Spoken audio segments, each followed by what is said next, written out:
What's up, everybody? Welcome back to Common Sense, the podcast. This is it, 2024, year-end show. I'm excited for this one. I wasn't sure this guy was going to say yes, but I was looking at everything. We just met recently, and I was like, man, his stories and what he does is kind of the perfect culmination to go out with a bang in 2024. So, Jason Bourgeois, welcome to the show, man. So much, I'm honored. I appreciate the kind words. That's nice of you. I'm happy to be here. I was really tickled to get your invite, so thank you so much. Yeah, man, I'm looking forward to it, and like just doing my research more on you, and once we got a little more connected, I was just like, man, this is gonna be a good one. Like, I guarantee this is gonna be one you guys are gonna like. So, man, we met at the Apex Live event, like a month ago? Yeah. I think it's been about a month since that happened. Yeah. Right? Yeah, and it was one of those just chance encounters. We ended up kind of near each other and started chatting it up and exchanged information. And honestly, like, I was like, man, I don't know. Like, I was trying to like put everything together and trying to remember everybody that I met that day. But like you definitely stuck out with like what we had going on conversation wise. So, man, tell everybody a little bit about yourself. Give everybody like the little, the 20,000 foot elevated level real quick. So happy to. So I was born in South Louisiana, a very small town called Thibodaux. That if you've not been there, it's because you hadn't had a reason to go there. But I've got a very big family. My grandpa was one of 7. My dad is the oldest of 7, and then I am one of 16. So I've got a big family. You're one of 16? Yeah. We've met someone that has my wife beat. This is awesome. Yeah, I come from a big family in a small town in South Louisiana, and I grew up there and joined the military at 18. Went to Bible college for a couple of years. I went into the Marine Corps Reserves, so I did my initial training and went straight into Bible school. So I've kind of had the benefit of being able to live multiple lives really simultaneously. It's kind of a unique gift that I think I was given. But anyway, so Bible school, Marine Corps, a couple of deployments, switched from the Marine Corps to the Air Force. I was military police in both branches, and then deployed with the Air Force. They sent me to Afghanistan. I met a guy there working with Blackwater. So I came back from that deployment, and 6 months later, I was back in Afghanistan again with Blackwater, doing security contractor work at the embassy, and did that for 2 years. Came home, started a security franchise in Louisiana, and that was a new venture for me, getting into business ownership. I was about 29 years old when I made that decision. And wound up growing that over time, eventually partnered with another guy. He and I opened up some more franchises around the state. We grew to 8 locations in 3 states with 130 employees. Just exited that at the beginning of this year, that partnership. I still own my original franchise in Baton Rouge, run it remotely, about 3 to 5 hours a week of my time. And this year's been a big pivot to moving to Dallas and getting to know people and offering business coaching and consulting services, helping business owners learn to scale. So that's awesome, man. That's so much. Like, that's a lot. Just to unpack just any of that is a lot, man. That's a problem. You don't hear many people that served in 2 branches unless it was just straight special forces. To be a Marine and be in the Air Force. I mean, you just don't see a lot of people jump one to the other, but I mean, you see it in certain communities within the military, but that had to be some interesting experience. What do you think was like the biggest difference? Man, because I mean, like some of the times, it's like the Marines, everybody jokes about the Marines eating crowns and all that stuff, and then they give the other branches shit. So I mean, like that had to be a little. It was weird very different at first. When I switched. To be fully honest with you, I was looking for a way. So I'd gotten married and I had my first child, and I was very young. I was 22, I think, years old. And I was just trying to figure out a way to go active duty because my career prospects at the time weren't great. I wasn't making a lot of money, and trying to support a family. I thought, man, active duty, between the pay and the benefits, when I did the numbers on it, it's like, that's better than I'm making now. But the Marines, they said the best we can offer you is another deployment. But I'm like, yeah, but after a year, I'm back kind of in the same situation. And so I started looking at, well, what if I switched to the Air Force? And I wasn't enthusiastic about, I was really just kind of trying to chill at that point in my life. And the Marine Corps was, everything's gung-ho. I was like, man, those Air Force guys got it good. Let me go, I hear they get weekends and holidays off and, nice accommodations. Let me go see what that's like. The Air Force told me, and this is 2005, they said, we're not taking any prior service into active duty right now. And I told the recruiter, I said, I don't know if y'all got the memo about the war that's happening right now, but someone should tell y'all. Yeah. It's kind of a weird stance to take. And anyway, so I wound up having a reserve recruiter contact me and said, hey, there's an avenue for you to go reserve, but get on orders. It's kind of a win-win. And so I wound up taking that road. And so I switched. The thing that I didn't anticipate was I was actually looking to pivot careers. I wasn't in love with being a cop. I didn't grow up dreaming about it like a lot of others did. Yeah. Just kind of happened on it. And so I was like, well, this is a good pivot. I'll switch careers. I'll do something that translates to better pay on the outside, like aircraft mechanic or something. And they said, well, your best chance of getting orders is staying with the cop thing. And I was like, I don't want to do that. He said, there's a $15,000 signing bonus. I said, all right, I'll do that. And so money talked. Yeah, so I did that, and as soon as I got in, I had all the regrets. Everybody in that particular career field was so ate up and gung-ho and telling me how we're like the infantry of the Air Force. I'm like, oh, what have I done? You guys need to chill out. Like, y'all are Air Force. Someone should tell y'all. So anyway, but I made the most of it. I was very fortunate. I got to do I found an actual job within that I liked. I was an anti-terrorism officer for a year and a half, and I kind of found some strengths there. I had a really great boss that pulled the best out of me when I got that role, and he wound up leaving me alone in that role for about 9 months after he left before they hired a replacement. So I kind of got to work autonomously and at a much higher level than I was working prior to that, and I found a lot more fulfillment in that. And then the Air Force said, hey, we're sending you to Afghanistan now. I was like, well, that's less fun. So I just kind of pivoted from there. It's funny you telling that story and kind of like the bouginess of it. And I know they like to call you Bougie. Oh, we got to pause for a second. Nice. No, you come on in. Come on in with the heat. What's this, they all want to see marshmallow? this. So we always do the what are you drinking, what are you smoking. So these guys all agreed to try my new drink at ICC. So we are calling this the Campfire Old Fashioned. This is impressive. It's basically like combining a s'mores and an old fashioned. So if you want to try this, stop by ICC. If you try it, please fill out a voting form because I'm going to kick their ass and get this on the menu. So I am intrigued. Thank you. yeah. So that's what we're doing. As far as smoking wise, Biz is over there smoking on a Genesis. And got that 413, and I am smoking because I wanted to treat myself today to a Davidoff Maduro. This cigar, no, it's that the like really old, hasn't come out in years, Maduro wrapper, and this is absolutely a phenomenal cigar. But what I was going to tell you before they brought the drinks was my good friend Jason Redmond.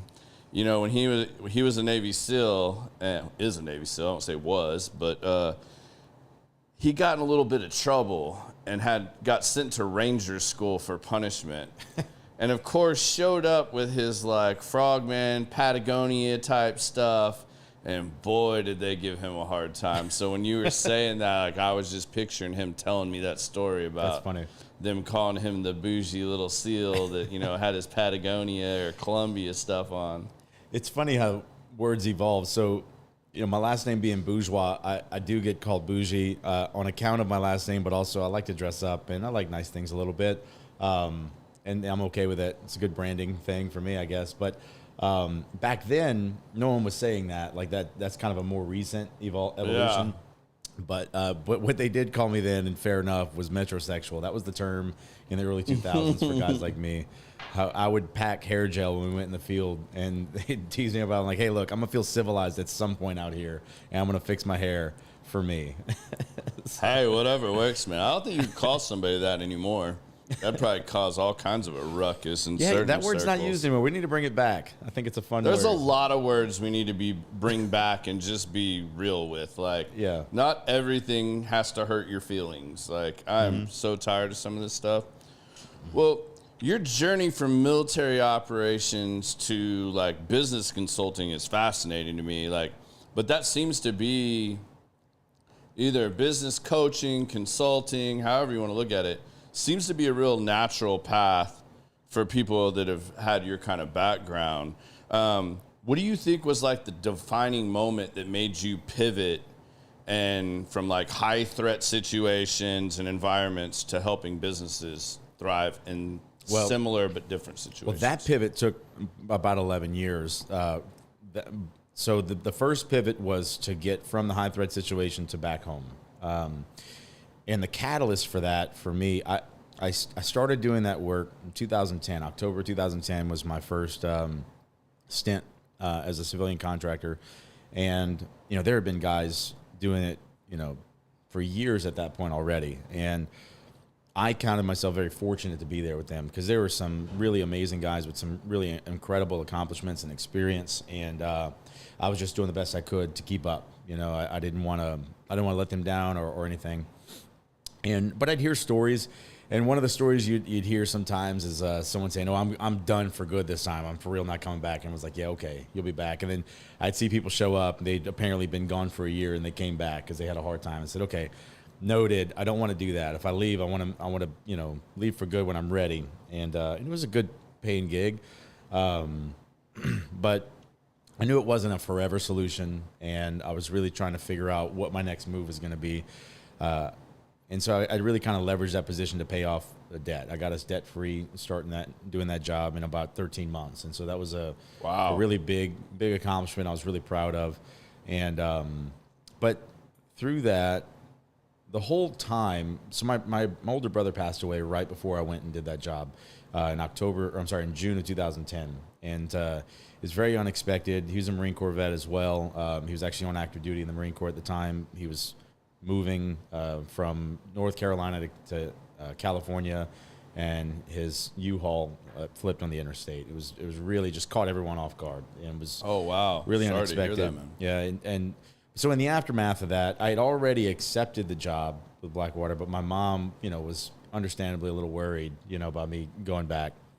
And so anyway, but I want to the whole time told her and my family, I said, "Look, number one, if anything goes bad, these are the people you'd want me to be with. Like, I'm at least in the right company to keep me safe. Number two, the work itself is not, it was not offensive in nature, but defensive. So if something goes bad, we're trying to protect the person we're protecting and retreat and get out of there. So, it kind of minimizes, in my estimation, at least your risk a little bit. And then third, and this was the bigger note, is I know I'm expendable to the government, and I don't matter, and that's fine. That's why they're paying us so much. But the person we're protecting is, and that's why they're paying all this money to have all these people, to be around them. So worst comes to worst, if the ambassador or the diplomat or whoever we're protecting is in trouble, they'll at least send a helicopter for him, and hopefully there's room for us. So that was kind of the deal that I made when I took that gig.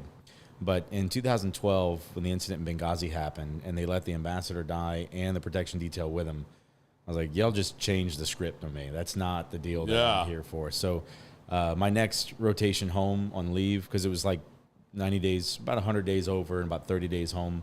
So my next rotation home, I contacted the franchisor. I had contacted him before, but I reactivated the conversation. I said, if y'all can get me funding before I go back, I won't go back. And so wound up getting pre-approval for funding for that. And I was able to come home and stay home. So November of 2012 was whenever I quit that job and started gearing up to start my business. And so it was February of 2013 when we officially launched. But what I didn't know at the time and learned later was that funding that I got. So the funding that I got was this credit card funding program where they opened like 25 credit cards, liquidated them all. So I started my business on $120,000 of credit card debt, and good luck. And so that was my only source of income, was whatever I can sell. And so I kind of put myself in a position of succeed or fail, it's on you at this point. And so I kind of lit the fire underneath me. I do wish I'd made different decisions, in retrospect. Yeah. However, I think the consequence of those decisions were I got better at financial acumen, a lot better at managing a business, just from a financial standpoint, just because sink or swim. And I got better at sales because, my whole life depended on it. And family to feed. yeah. And so, I had just had my third daughter. Actually, my third daughter was born the week I launched the business. And so I have 4 children now, but at the time I had 3 girls. And so I had a wife and 3 kids I was trying to support. And that was a lot of pressure trying to get that thing off the ground. Man, I can't even imagine. That's a ton. Well, what do you think is one piece of advice that you wish someone had told you when you were just starting out that maybe now that you share with your clients?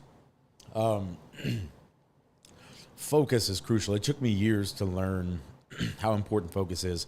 People are surprised when they get to know me a little bit because I'm pretty calm generally.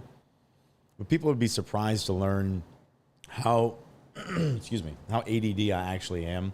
I've learned to contain it really, really well. People that knew me, when I was younger, they're surprised to see me now. And so it's interesting seeing the other side of the spectrum. Like, oh, you're surprised at you don't know, what I keep at bay. But that came from years of just learning to just focus, block out the things that don't really, that aren't the main thing, and just really focus on the main thing and concentrate your time around it, your energy, and really build that. So for instance, my company's a security guard franchise. We do security guards and patrol services. And at the time especially, it was primarily just apartment complexes. By 90+% of my revenue was working in apartments. And we would basically be an alternative to a courtesy officer. They give free rent to, hey, just pay us to patrol instead. And that was most of my sales efforts were educating the consumer on it because that wasn't being done in the state. I was the first person to offer that to them. And so it was an interesting experience to do that. So I would sell during the day and patrol at night, and eventually I would hire guards to patrol at night, and I'd still kind of be on at night. At some point, I looked at buying a landscaping franchise that was available for sale that had a little bit of revenue on it, and it was a good price that he was offering it for, and he had commercial real estate firm that was taking off, and so he was just looking to shed that. But everyone around me said, don't do that. It's not your main thing. It's going to distract you. In retrospect, I do wish I'd have gotten it because there was an opportunity there, but also that's from the business standpoint. When I look at who I was at the time, I lacked the ability to focus, and it would have been probably a detriment to both those businesses because it would have divided my focus more than it needed. I think the lesson I learned in that is the most valuable lesson I could give business owners today is just because the opportunity does make perfect sense doesn't mean that it makes sense for you right now. And a mentor of mine says, the right thing at the wrong time is still the wrong thing. And I think that that's a really good example of that. That was definitely the right move. It made a lot of sense, but it wasn't the right time. And I think I as a leader wasn't able to focus as much as I should have. And it was important for me to learn to leave that behind. And I think that I carried that lesson through so many other much smaller decisions, but it's the small decisions that stack up to make that focus more powerful. I like that a lot, man. That hits home on so many different levels because, yeah, you can get too scattered or unfocused, or if you have too many things pulling on you, you can't be great at one thing. Right. So I like that a lot, man. That's very solid. So how do your personal interests and activities, such as I see all these crazy things you do, you play drums, you're into skydiving, how does this contribute to your professional life and your business philosophy? Yeah, so that's a great question, and I don't know that it so much translates to my business philosophy, although it might on some level. I've been playing drums since I was a teenager, and it's just something that I never wanted to let go of. I remember being early 20s, meeting guys in their 40s who would say to me, oh, I used to play drums. And internally, I registered as I'm never going to be you. I never want to say I used to play drums. So I'm going to just stick with it. I don't care if I'm in a band or not. I'm just going to never lose it. I'll just so I would rent a mini storage, set my drums up somewhere remote where I could go and play and not bother anybody. So that's just been a hobby of mine that I've just kept alive just because I enjoy doing it. Never really done anything major with it other than just I enjoy it. But I got divorced in 2020, and in the aftermath of the divorce, like anyone that's been through divorce knows, you go through, it's just the prerequisite depressed phase. I think everyone needs to go through that, and you got to kind of reestablish yourself and really find yourself again. And so I went through that. I'm no exception. But in the aftermath of it, I dated for a little bit. I didn't like the results that I was getting from dating, but I also took it very much internally. Like everyone asks, I think, what is wrong with me? And I think I asked it, but I think I processed it a little bit differently. When I took an objective look at myself, I recognized I'm kind of boring. Like, I used to be a badass. I used to work, in Afghanistan and do black art and all these things. But like, that's so far at this point, this was, 10 years in my past at that point. And my day job, I own a security company, and that might sound cool, but really I went to the office and I came home, and that was it. I'd work late some nights. I'd cook dinner for myself. I'd watch a movie and, drink some wine, and that was it. Like, that was my life in a nutshell. It was very boring. After the divorce, I did set the drums up in the living room, and I started to kind of decorate my house a little bit, kind of make it nice. And I realized that the drum set didn't look like I wanted it to in the living room with the decor. So I was looking online to find a drum set that looked like I wanted, and I found one, but I couldn't find it to buy. It was just, I had a picture of it. And I'd always known you could buy shells and make your own drums. And so I thought, well, I'm just build my own drum set. So I did that. I bought the raw shells, the hardware, stained it myself, drilled it, and put them all together. And I've got this really cool custom set that I made myself. And I got a little satisfaction in that. It made me feel good. But once that project was over, I needed another hobby. And so I kind of looked at, like, okay, what would make me interesting? And then really it was the bigger question is, well, it would be interesting if you just did the things you enjoy. So what do I enjoy? So I kind of asked myself that question, or what are the things you thought about doing you never did, and why not? And so I started pursuing getting my skydiving license. I got about 13 jumps in, and I've shelved it since. I need to pick it back up when the weather warms up, especially now. I used to have to drive from Baton Rouge to Houston or south of Houston to go to the drop zones. So it was a lot to do. Now I'm in Frisco. The drop zone's a 45-minute drive from my house. So I just moved in August, and so my plan is when the weather warms up, I want to finish getting my license. I still have the credits. Like, I can just go jump, and so I just need to go finish doing it. But anyway, it was an effort to, in a way, make myself more interesting, but also just make my life more interesting for me. And so I started pursuing skydiving. I started pursuing comedy. I found out where open mics were, so I started going to open mic comedy shows just for fun.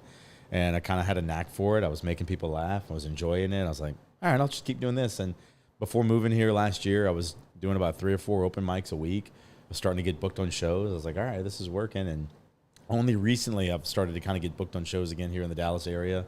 Well, say you have one coming up, don't you? I think I saw like January 26th. To my birthday, I think. Yeah, 26. Yeah, it's going to be a Sunday night in Wiley at the B&B Theater. I'm really excited about that. I've also got one tomorrow night at Dallas Comedy Club. It's not as advertised. It's a little bit different. It's a dating game, and so I'm going to be one of the bachelors on it. There's a bachelorette. She'll be blindfolded, and there's 3 comics, and so like that's the whole thing. The guy that hosts it used to do one of these dating shows on TV or something, I think, and he's a comedian. He's really funny. But so he hosts this thing. He does a casting call for it. Anyone that's interested. I did one before a few months ago, and it was fun. I won it. And so I'll see how this one goes tomorrow night. But anyway, that was just kind of a fun thing I enjoy doing. What got you to where you were like really comfortable doing that though? Like, not everybody's gonna like make this list of things that I wish I'd done or could do, and then actually start pursuing them. Yeah. As quickly as I foresee you did. And then, like, to just, like, not have any speaking in front of an audience, being funny, telling jokes. Like, not everybody, I mean, even if you can do, like, the whole joke thing, but then being on stage, spotlight on you, like, what was the growing curve like that with, or was that just very natural for you? 2 things. It's kind of natural for me, but 2 things, though, is one is I'm really an all-in kind of person. Like, once I decide to do, like, I quit the job in Afghanistan and went straight into starting the business. Like, I'm just all in. When I do something, I go all the way in. That's just how I'm wired. It could go the other way for me, and I fully admit that. I've just been fortunate that I've been able to kind of put what I needed to behind it, kind of had the right vision and ideas and actions to get the results when I've gone all in. But that can be a very scary thing for the wrong partner. And I scared the hell out of my ex-wife several times with that. Just especially quitting the job in Afghanistan to start the business and get us into 100, after getting us debt free, getting us into 120,000 in credit card debt. Like that's just, I think that's a really good object lesson of just my personality type. I'm very much all in, but because I'm all in on making it work too. So that's part of it. That's part of the, I want to do these things. Why not? Let's just do it. And how can I make it work?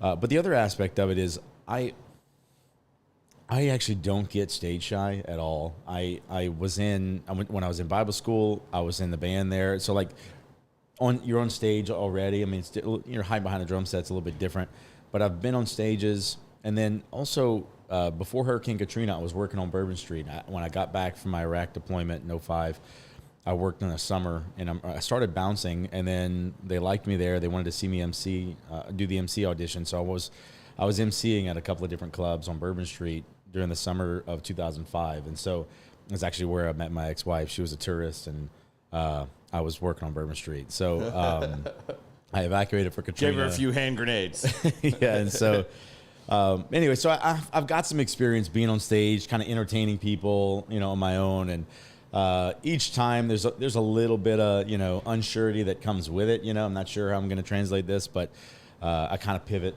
pretty well. And then just tackled onto that. The other aspects of it are, I've always considered myself conversationally funny.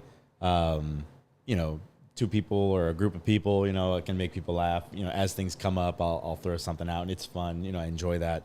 And I've always enjoyed making people laugh, but the idea of getting on stage, making strangers laugh with no concept seemed like that's a whole nother challenge. I don't know how to do that. I'm not sure if I could do that. So when I found out about open mics, I went to one, and I talked to the host after. And in fact, the guy that I'm telling the story about, he was hosting my first open mic I ever attended in New Orleans. And he's the one I talked to after. And he's touring with Matt Rife right now. And he's been all over the world with Matt. I'm like following his progress. Wow. I'm like, dude, this is so cool. I love that I got to meet you before you like really took off, But he's a really funny comic. But his name's Alex Kiro. And anyway, he's the one I talked to after. When I talked to him after the mic, I was like, look, I've always thought about doing this, but I don't know. And this is what he told me. He said, you go to the gym, right? I said, yeah. He said, you do workout. He said, you do a set of bench press. You expect anyone to clap after? I was like, well, no. He's like, right, because it's a workout. That's what an open mic is. Think of it as a gym for comics. It's just a workout. Yeah. If people are clapping, like, that's not what you're there for. I was like, okay, that's fair. And so I signed up to an open mic the next week and put my name on the list before I could change my mind, slammed a couple shots of vodka, and then sat there and tried to figure out what I'm going to say. And so, my first set was pretty lame, but, I got a few chuckles, and that was all I needed. And so just kind of kept doing it. So that's awesome, man. I love that when people just like, they don't just talk about it, we're going to go do it. Like it doesn't matter. We'll figure it out as we go, but not that there isn't a plan or, some actions that you have already, thought through.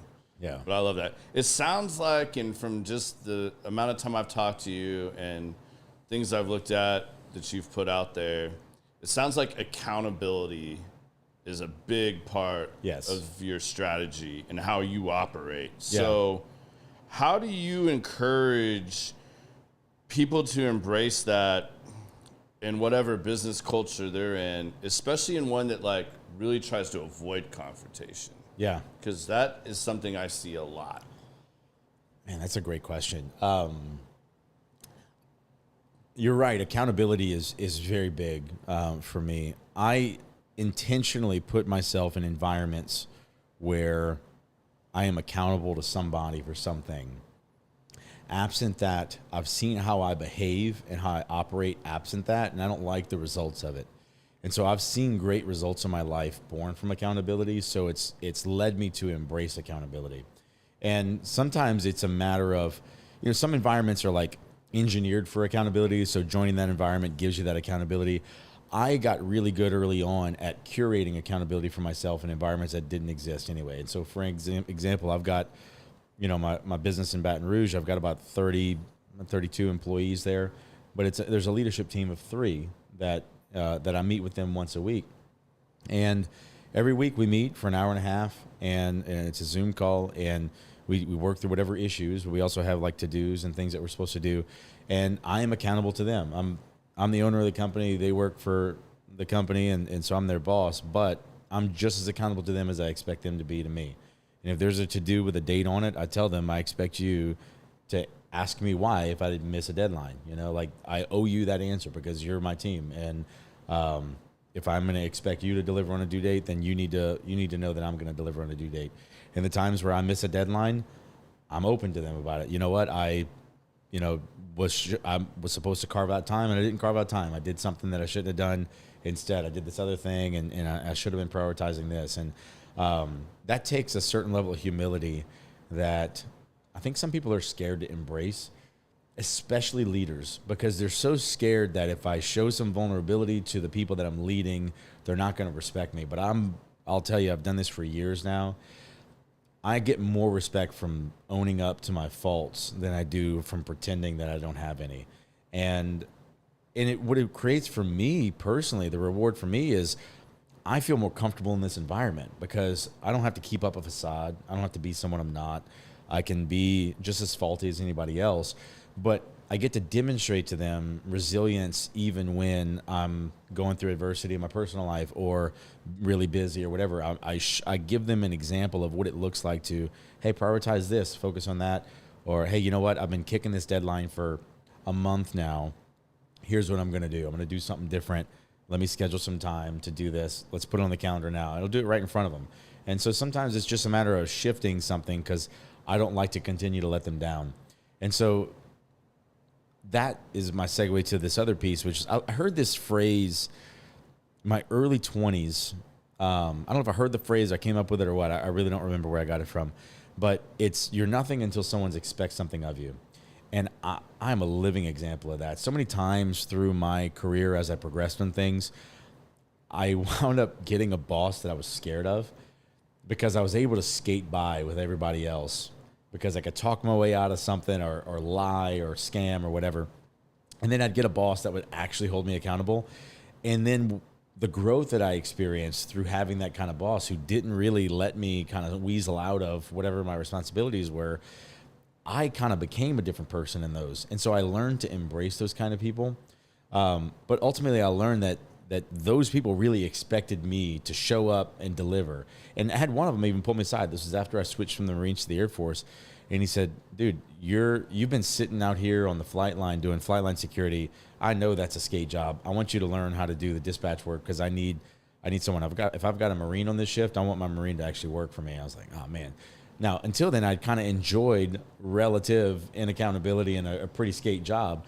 And all of a sudden, I've got a tough boss who had a bad reputation of being a really tough boss. And I'm going to be working in close proximity to him, and he's going to expect a lot of me. But it really grew a lot in me. And it helped me kind of discover the parts of me that no one was pulling out of me. And so I have learned to kind of curate that and try to create situations where someone expects me to deliver something by a deadline or deliver it a certain way. And either I surprise myself one way or another, but I don't want to let myself down and I don't want to let them down. And that becomes the driving factor for me is I don't want to let you down. I don't want you to think less of me. If you think this of me, then I want to maintain that.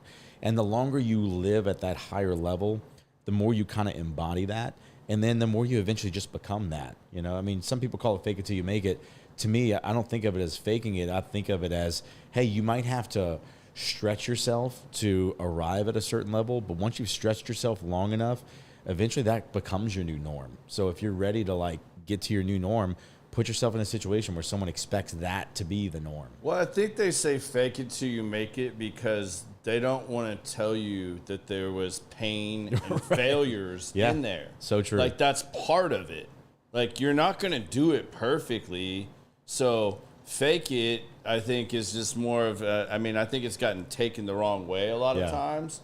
But yeah, you're going to have to fake it a little bit. You're gonna have to fail. You're gonna have pain and suffering to get to that next level. Yeah. Like there is no move to the next level without failing and learning. Yeah. And I mean that's so in that you kind of tied into where I was going to go with this next because your actual example was that with your business, which is remote. So are there other strategies I see you employ, especially maybe not just in your business, but from a coaching standpoint? Because today's workforce is so hybrid and you have the remote situations. How are you helping them maintain accountability and really high level achievements with those factors? I'll start by saying I'm a big fan of in-person, face-to-face.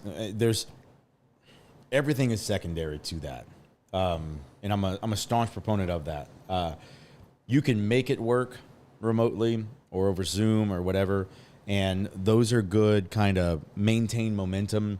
But you get a certain breakthrough in person that you just can't get remotely. And I think that it's important to prioritize in person at whatever cost you need or you can prioritize it. So even with my team, we meet quarterly for an all-day meeting. That's an in-person meeting. And we meet weekly over Zoom, but about once a month I try to make it down there and have that meeting in person. And if there's a confrontation that needs to happen, I really rather it happen in person. If it means I need to delay it, I'll delay it if I can. But I prefer that to be in person. But sometimes it just needs to happen over Zoom or it needs to happen over the phone. But so there's kind of a fine line. There's one side of me that will say, save that confrontation till you have a chance to be in person. But there's another side of me that, depending on the severity of what needs to be confronted, is this can't wait. You need to address it immediately. Now, when you're all in person all the time, I'm always defaulting to always address immediately. Don't delay. Get right into it. But it's really important that you embrace conflict. Don't be afraid of it. Embrace accountability. Don't be afraid of it. But prioritize in person when you can. It's always best. Everything else is secondary. So just treat it accordingly and try to connect where you can. That's awesome. Man, the shit talking has begun. This is hilarious. I'm just seeing this out of the background. Sea Rangers. I hope there's people that knew me when I was younger vouching that I was a raging idiot. No, it's one of my good friends is on here. I've been trying to get him on the show, but he's being a little chicken shit, and he was asking if you were a Steel or a Ranger. I guess he jumped in a little late here. Neither. But he's like, you're trying to get me on after a guy like this comes on here? Not a Steel or Ranger, Reserve, military, police, the Marines and Air Force. But yeah, now a bunch of mutual buddies are all like trashing each other on here. It's pretty solid. That's funny. Well, with that being said, since we're kind of talking about social media here, I'd be interested to see what your perceptions are on this. With social media and the way it is today, how do you think entrepreneurs can really stay, authentic while building their professional and personal brands? That's a good one. I'm essentially doing the same myself. So I started my business in 2013, and it was a franchise. And during that time, I kind of hid behind the franchise brand.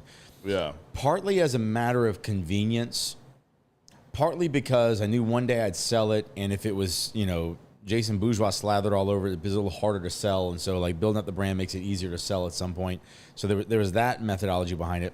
Another part of it was because in my career field, the quiet professional is what's held up as, in high esteem. And so I'd kind of built myself as the quiet professional. So, not seen or heard. I mean, if in diplomatic security, if you're seen, in a picture with the principal, you're doing it wrong, and there's a lot of, everyone pounces on some guy that posts a picture of them with a principal you're doing your job wrong. You're supposed to if you're doing your job right, you're not seen or heard, and the principal's safe, and that's what matters. It's not the you show.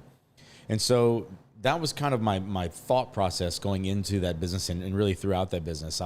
When I would sell, I wasn't really selling me. I would sell, I did this, but you're not getting my background. You're getting other people, but here's how I run my company. Here's how I hold my guards accountable. And so that's essentially what I would sell.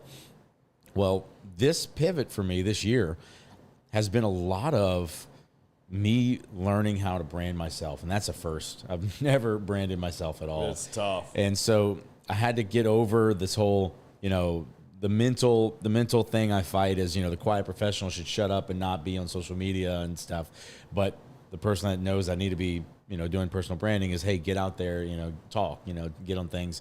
And so that's the inner turmoil that I have to overcome every time I'm posting a video. Learning you're not going to be everybody's cup of tea. Yeah. And so, so there's that aspect of it where you just kind of embrace the discomfort of it a little bit and embrace this version of, hey, you really want to brand yourself, then here's how you do it.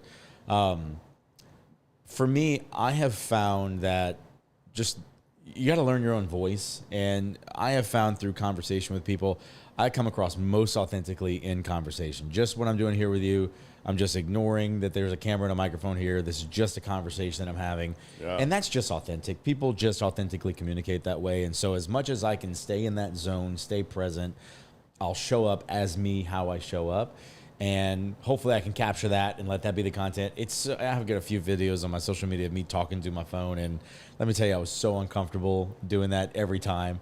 I literally would record it. I would just think of what topic I'm going to say it, wing it, and just upload it, not watch it again. Just put it up. Like, I'm not going to second guess this because I'm going to sit here and honestly, I have most of my questions really thought out before I sit down with you. And every now and then you see me here going through my questions on certain shows. Man, to be completely honest, I watched several of the podcasts you'd been on, especially recently. Yeah. And even some of the just clips, and they were so solid. And we just recently got a new program where we're putting out more short form content. Oh, nice. Because, that's one of the biggest challenges with a podcast is cutting up your content and putting out other short form content, because the majority of people are not going to sit and give you an hour or 2 hours of their time, especially when they don't know the guest. Right. And if you have and you're not in one lane, this particular podcast that I do, it doesn't stay in just one lane. I would love for it to all the time because it would make it so much easier. Yeah. But then I feel like there's just so many other people I know and people that I want to bring on and have conversations with that I think are valuable to everybody else. But then it's clipping that out and taking some of those nuggets, because then they see the clip. They have no idea who Jason Bourgeois is, and they see this clip of you talking. That starts getting a bunch of attention. Well, then they're like, oh, I'm going to go find that episode. I want to hear what else he said. Yeah. But just getting to that point is really hard. Yeah. And, it's funny, too. I think of, networking is something I know you and I are both really huge on. Yeah. But I also feel like networking can just be a buzzword. Yeah. You know what I mean? Like, people say I'm going to this networking event. They talk to one person, and then they're like the 6th grade boy at his first dance, and he's sitting on the wall. Yeah. Like, these people are just going to come up and start a conversation and build a relationship with you. Yeah. And you're really just wasting a bunch of time if you're not putting yourself out there at all. I think that last Apex Live event, I don't know if Ryan did this on purpose. I'm sure it was part of his mad genius. But I had gone and worked out with one of the speakers, Derek, beforehand, and then he cut that short and was like, well, I'm going to go back. I gotta get back to work on my presentation. I got to put the finishing touches on it. Like, all right, cool. So I stopped, got some breakfast, then showed up over there. Well, shit, I was 2 hours early. So I had no choice but to either just sit there and play on my phone, which would have been the dumbest thing in the world, or go and start talking to people and meeting people. And that's where we met and started having a conversation. So what's your opinion on networking, and maybe what's the funniest or the most unexpected moment you've had at a random networking thing? Oh, man. I'll have to think about that one. Maybe I'll think of it by the time I finish answering the first question. So I've been networking like it's my job. So I am fortunate. I'm in a unique position that not many people get to enjoy, where my business pays my bills. I run it remotely 3 to 5 hours a week. Now, last year it was 20 to 25 hours. I've really just put a lot of effort into kind of condensing it over time. And I spent a few months at the beginning of this year literally doing nothing but stopping myself from getting involved in the business and empowering my team to do things just so I could get them better at stuff and practice not just running to solve problems all the time. And that was hard to do. But so I spent a few months just doing nothing. I didn't want to obligate myself just yet in any direction. I didn't want anyone to expect anything in case I got to hurry up and scramble and fly to Baton Rouge or something. Well, once I started networking, it was in June of this year, and I'd started kind of going to a few networking events here and there and meeting with people. By June, I had met with 43, and I just counted these numbers today, actually, because I was curious. I wanted to get my 2024 roundup. By June, I had met with 43 people one-on-one as a result of meeting them at networking events. And I think that's the part where most people get networking confused. They think of the networking event as the chance to earn business. And I think the networking event is a chance to earn an introduction. It's up to you to be interesting enough to get a meeting with them after. And a meeting with them after is where the value is. But also, in that meeting after, don't go into it expecting to pitch them, sell them, close them in that meeting. If anything, you're just trying to be known. I look at networking as marketing. That's really all it is. And there's a difference between marketing and selling. Selling is I'm talking to someone that is in the market to buy, and we're probably talking about price and objections and closing a deal. Marketing is simply brand awareness, and that's a multi-year, effort. And a lot of people really get that twisted. They look at they look to marketing to do sales for them, instead of looking at marketing as simply brand awareness to make your sales conversations more seamless when you get to them. That's the real difference between the two. And so I look at networking as simply marketing. All I'm doing is letting people get to know me. I'm new in town. I moved here without knowing a soul in Dallas. So the best thing I can do is let people get to know me, get to know them, and then hopefully provide some value from them. If I get to know enough people, I can oh, you need this? I know someone that has that, and be able to offer some value.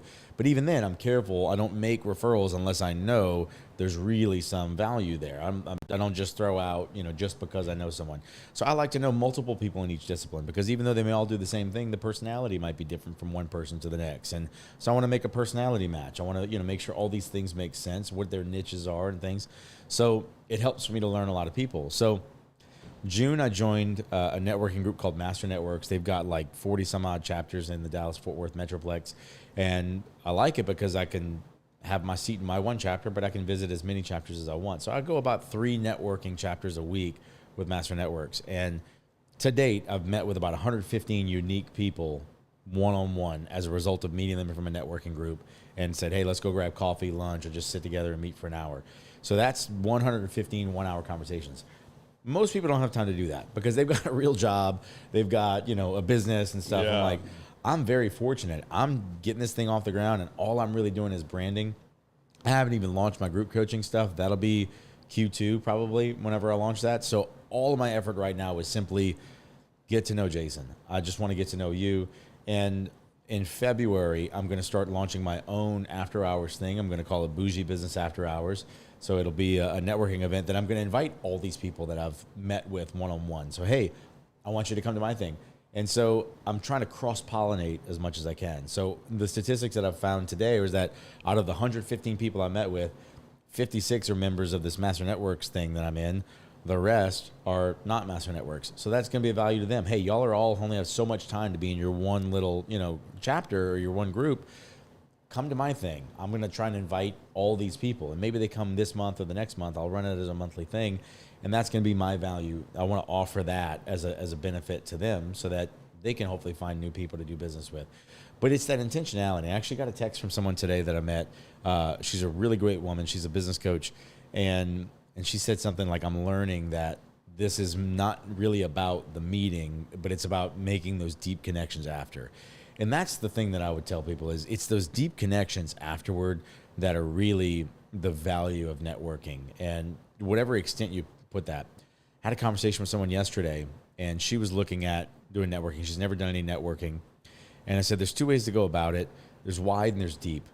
I am trying to go wide and deep, and only because I have the bandwidth to do it. But you can go wide. Most people go wide, but they don't go deep with people. They just go to as many events as they can, exchange cards, and hope it comes back to them.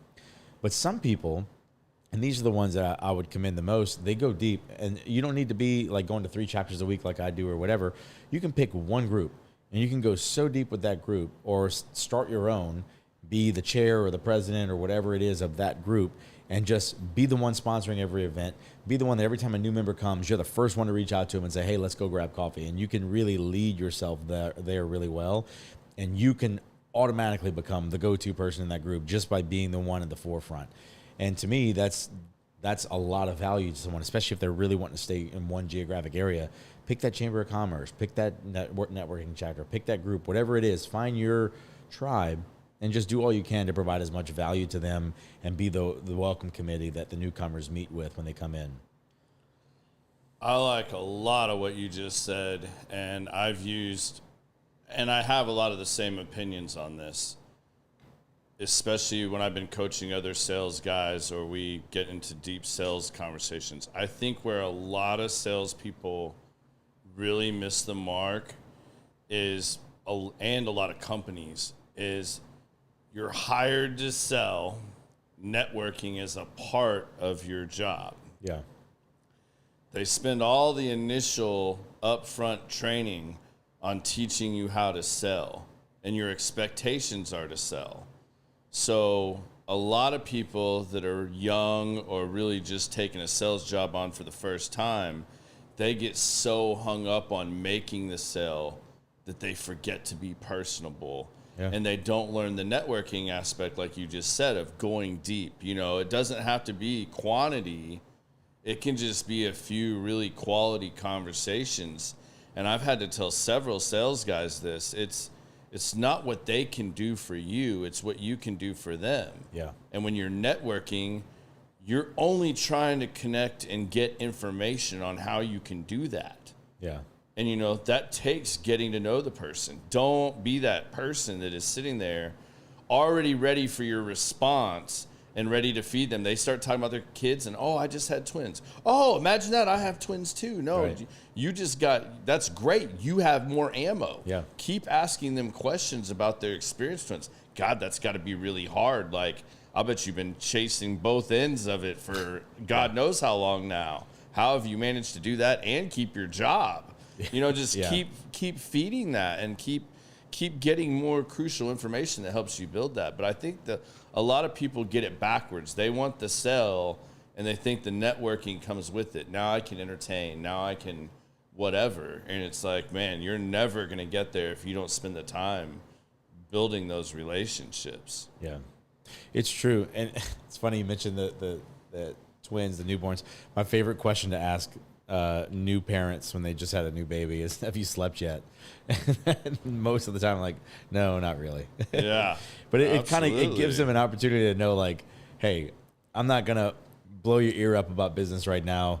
I understand you're going through a lot. And I feel like it kind of softens the conversation a little bit. Like, hey, you just had a baby, 3 weeks ago. I'm not expecting you to make big business decisions right now. You want to talk about it? Because it sounds like you probably haven't slept yet. Yeah, so. I mean, I guess that's a good thing. Because I don't have kids, so I didn't have to experience that. Oh, man. Man, Clay, you were putting it all out there today. Here you are worried about coming on here and what I'm going to ask you.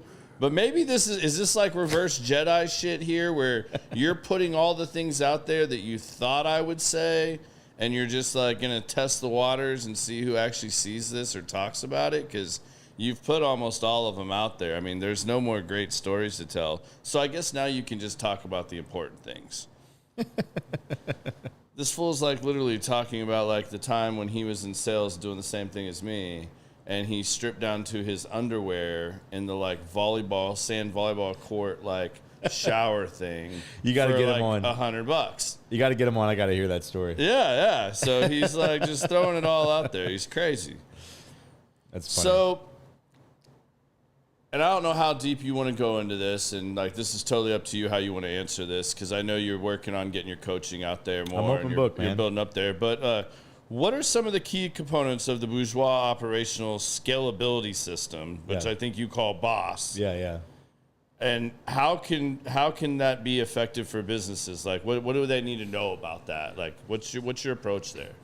So it's essentially helping businesses put an actual infrastructure in their business. It's modeled after really the EOS system that I implemented in my business. I had an implementer with it. But even then, we still kind of strayed from it a little bit, but it was really effective. Truthfully, it's the reason I'm able to operate my business remotely is because of these things that we've implemented in the business. And it's first starting with getting the whole team aligned with their core values, the mission, the vision, setting your 5-year, 1-year goals, and breaking that down into quarterly goals, and helping them get down to it. And so we put that in place. My business partner and I that I was operating with in 2021, we started merging. We had kind of a yours, mine, and ours franchise situation. So it was like separate entities. But in 2021, we started operating them all as one. And so we spent that year really consolidating them and really kind of getting our leadership all aligned, working together. And that was a bit of a hurdle. And I think that's a hurdle in any company. Everyone wants to move in the same direction, but the way they see going about doing it might be different. And so when you go through an actual intentional process where you get the whole team together and you say, hey, we're going to turn off our phones and we're going to be here present all day long. We're going to spend 8 hours together, and here are the things we're going to iron out. We're not going to leave this room until we have an actual vision statement we're all aligned on, a mission statement we're aligned on, and core values we're aligned on. And then a follow-up, 30 days later, all right, we're going to set some goals now based on that. If these are the things that we're aligned on, then what do our goals need to be? And then, let's dial those back and figure out what's that, 10-year goal, 5-year, 1 year, and then break that 1 year into quarterly goals. What do we need to do each quarter? And then in order to accomplish this in each quarter, what do we need to accomplish? What are the main objectives to get there for the quarter? And then our weekly meetings are kind of that cadence to make sure we're on track or off track on it. Each person owns a piece of it. And what it really does is it gives the leadership team, each person, ownership over something, because each person is assigned whatever it is their objective is that they're responsible for. But you can't get to that point until you start with the beginning. And so a lot of people go straight to, hey, here's what we're going to do this quarter. But when you're missing all that foundational work, you wind up not hitting those quarterly goals. And so it's really taking a step back and said, let's really spend some time putting this together. And then once it's in place, this is now the cadence. We meet weekly for an hour and a half. We meet quarterly for all day, and we meet annually for 2 days. And each of these things, here's the objectives that we're doing, that we're reevaluating this, we're reevaluating that. We're setting new targets. We're making sure we're doing it. And we're taking an honest assessment. Did we hit our goals or we not hit our goals? And if we didn't hit our goals, is it because we're setting our goals too lofty or we're not putting action behind it? What's missing? What do we need to put in place? So it's really a very intensive process of working with businesses to get them on an actual system that works. So, all right. There's a lot of people really latching into these EOS systems, and doing that. Like I'm hearing about that more and more and more, no matter who you talk to, how small or big the business is. Yeah. So when it comes to scaling a business, there's a lot going on with like AI and automation right now. What are your thoughts on that? Do you think it's game changer or trending right now? Oh, no, 100%. Where are you at in all this AI stuff right now? It's 100% a game changer. I'm not really in a place where I'm personally leveraging a lot of it. I use a little bit of AI right now, aside from what works behind the scenes on things that I use kind of day in and day out. But it is absolutely, and just the evolutions it's making are just monumental. I mean, it seems like every 3 months we're hearing that, the last iteration is, the size of, Mercury, but this next one's the size of Jupiter. Like, that's the kind of changes we're making. Like, it's just massive changes. And to not take advantage of it to some extent is just a missed opportunity for anybody right now. And so it's not something I've personally specialized in. I might be missing the mark on that in some way. Right now, my main focus is meeting with people in person. So I'm really just prioritizing in-person connection with people just for me. But that's only because what I'm doing and how I'm doing it, I'm kind of going a bit against the grain. And by doing so, I feel like I'm doing something unique. Basically, where everyone's going to Zoom, I'm going in person. And so I'm just trying to prioritize that.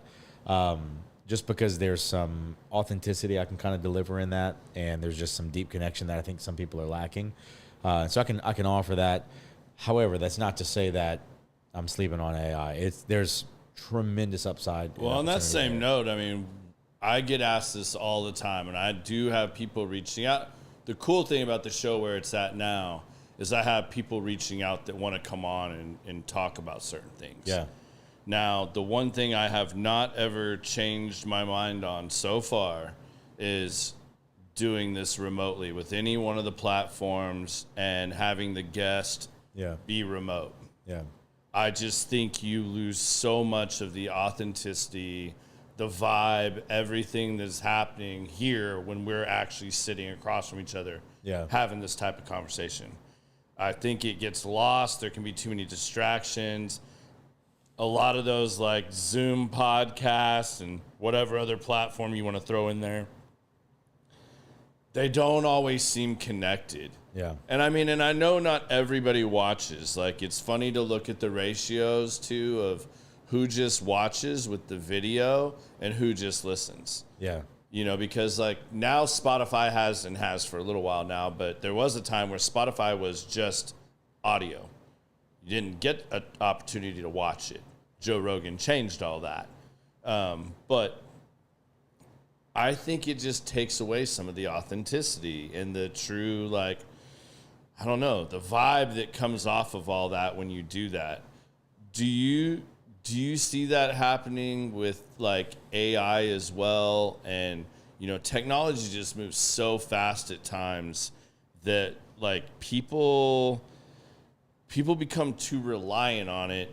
And then I don't feel like they maintain any sort of like human touch or personality, you know, almost in the same way that like people get so quick to text message or just send that uncomfortable email instead of picking up the phone and having the conversation. Absolutely. And lose all the tone and everything. Yeah, I think that the wrong move is to use AI as a replacement for human connection instead of an enhancement of it.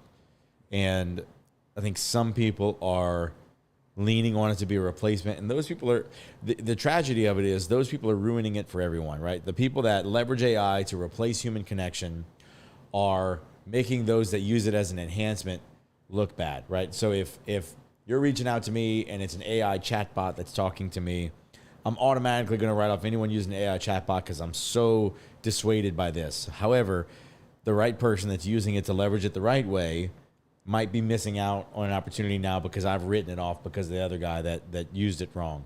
And so, you know, but I think that's just life. That's just how things go. There's always going to be people that, you know, go the wrong way. And we kind of day in and day out rely on people to have their own discernment, you know, and say, hey, all right, this guy's not, you know, leveraging. So, but yeah, I think that those that are using it as a replacement are doing it wrong. But those that are using it as a background function, as a research assistant tool, as a, you know, a starting point for things, or even as a, you know, like, it's amazing some of the things I've had. There's a friend of mine that I met that showed me some of the things he's doing with it. Some of these things that he's doing, it just automates so much in the background. It's really amazing knowing, like, man, this can just happen. I know people that are using it to write entire contracts. Yeah. Yeah, it's like, I mean, it's insane what you can do right now. But I think that their over-reliance on it, I'm not a big fan of losing important skills. And so I still value my own communication skills. So if I'm going to use AI to write something, I'm still going to go through it and proofread it, punch it up a little bit, kind of put my own verbiage in it. Because I think that skill of communication is still important. Okay, we've got a question for you. Okay. Let's see here. All right. As a department head, you want to hire and mentor your replacement. In tough economic times when companies are thinking of cutting back, how do you approach your CEO if you think he may be entertaining cutting the more expensive mentor in favor of the less experienced or less expensive?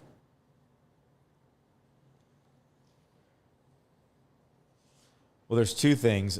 One, you can only influence other people's mind. You can't control their ideas, their thoughts. So if that's something that they're thinking about, you'll be seen through if you try to convince them otherwise. So that's one thing to take in mind. I'm a big proponent of controlling your own side of the street and taking responsibility for your own actions. It's always a good idea to take the lead on training your replacement because redundancy is important without being so threatened by the concept of, man, I'm really just training my replacement. They're going to get rid of me. I would look at it a little bit differently. I would really look at it for the thing that I get to put on my resume and in my next job interview of, hey, before I left that last job, I actually trained my replacement. What you're showing the value to that next, if you do get laid off because of that scenario, you're able to go to the next place and say, hey, I left my last company on good terms by training my replacement and made sure they had no missed work or opportunity or whatever. Because that's so exceedingly rare in the job force. So many people leave on bad terms. They're incapable of replicating themselves. So if you've demonstrated the capability of replicating yourself, you've already added so much value to what you bring to that next company, that next opportunity. But also, if you're training someone to replace yourself, you're also leaving yourself room to advance, to level up. So if you're, an executive or something in one company, in one area, the next one you go to, you're looking at really that next level up. So if you're really concerned about it happening, I would go on the offensive and start looking at what other opportunities you can land at another company, maybe at a level up and the salary increase, not be so scared to leave that position. But also, I may be the worst person to ask this because I'm always a fan of candid conversation. I would want to have a candid conversation with that CEO and say, hey, can I ask where you see my growth in this company and what's holding me back from advancing to the next level, whatever that next level is, and what is the next level for me, and what are the things that you need to see from me to consider me for this next role, or what are the things in my department that are lacking that you need to see shored up that I can control or try to shore up in this amount of time. That's the kind of conversations I'd have. Now, not everyone is I agree 100% like me and as receptive to those kinds of questions. So some people are scared to have that conversation because it's a tough conversation. Yeah, because the CEO might fly off the handle and let you go there, which is why I also advocate for taking that offensive position and start looking at other jobs, maybe talk to recruiters and basically get your exit lined up if that's what you think. It depends on where you are. I don't know where you're at in that process or where things are, but that's kind of my approach on it. Yeah, I agree 100%. Like you have to have the tough conversation because I almost kind of sometimes in my position have the opposite problem to a degree. And I like what you said about that. I mean, if you have the experience that you were able to replicate your successes and everything that you've learned and train someone quickly or even in a short amount of time to fully take on that role to where you're able to move up or move on. I mean, that's an extreme ability that not a lot of people have. Yeah. I almost have it too in certain instances too, where a lot of the people in the position below mine, they're very content there. I can train them to do my job, but it doesn't mean they want my job. Right. So it just depends on where you're at. And I think specific roles definitely play a role in which way you go with that. But I like that you gave two options there. One's kind of it's like an A and a B, but really you should be doing the A-B plan. Yeah. Yeah, I wouldn't want to do one without the other. If I'm going to have that conversation, I at least want to identify what the exits are. You got to have your parachute. You got to, at the end of the day, nobody's job to feed your family but yours, and you got to look out for yourself because nobody else is going to. What do you think are some of the key things then? Because markets and everything are expanding so fast today with everything we've already talked about, from AI to just the way the economy and the world's moving today. So what's maybe some advice you have for entrepreneurs that are either looking to move into new markets or grow into other markets, or maybe they're just jumping into a whole new market, period? I think that there's value in what you know. I think stay in your lane. I'll say it. I don't know if this answers the question, but this is how I'm thinking of it. I owned a security company that served apartment complexes, and like I mentioned earlier, I had looked at a landscaping company. And the reason I didn't do it is because of focus at the time. But the reason I think it would have been a really good business move, because the strategy I was putting behind my idea behind it was, I'm already working with these apartment complexes who are already getting landscaping from other companies. If I also have a landscaping company, then I'm going to my same customers first, saying, what are you paying for landscaping now? What if I charge you just a little bit better than break even? Because I actually don't need to make a living off this landscaping company. I'm making a living off my security company. So I can get in the door to get some credibility working with these apartment complexes. Well, let me unpack this a little bit more in a second too. So for one is getting my anchors in the apartment complexes I'm already serving by expanding that relationship, leveraging the relationship I already have, but also using some of the manpower I already have. So I already had an operations manager who was managing my nighttime staff, but he worked during daytime hours. Logistically, the way I looked at it as, well, instead of having just trucks running at night with security guards in it, I can have trucks running during the day with landscapers in it. And it's the same operations manager who's essentially doing the same thing. You're doing a person in a vehicle going to provide service to a different company. The service might be a little bit different, but there's a lot of overlap there. The other reason that was so appealing to me, and this is something that I learned firsthand, there's B2B and B2C companies, business to business, business to consumer. In business to consumer, it's usually a smaller ticket, so a smaller sale, like I'm going to sell you something for $100 and you're going to give me money now. It's quicker cash flow, smaller ticket, and so you need a higher volume to make good money. And so your opportunities for scale are usually not in one city; they're usually much bigger cities. I didn't like the B2C model when I looked at getting into a business for myself because I didn't want to be overly reliant on hopefully enough customers come in today to buy enough things for me today, and then tomorrow I'm fighting the exact same battle all over again. That was scary to me. That was very risky. B2B, especially in the service industry like I did, I'm making this one sale today and I'm going to sell a $1,000 a month patrol contract, but it's $1,000 a month. So this one sale is now $1,000 every month as long as I serve it right, if I made the sale right, and I can fulfill that. So my next sale is another 1,000 on top of that. So you kind of grow more exponentially.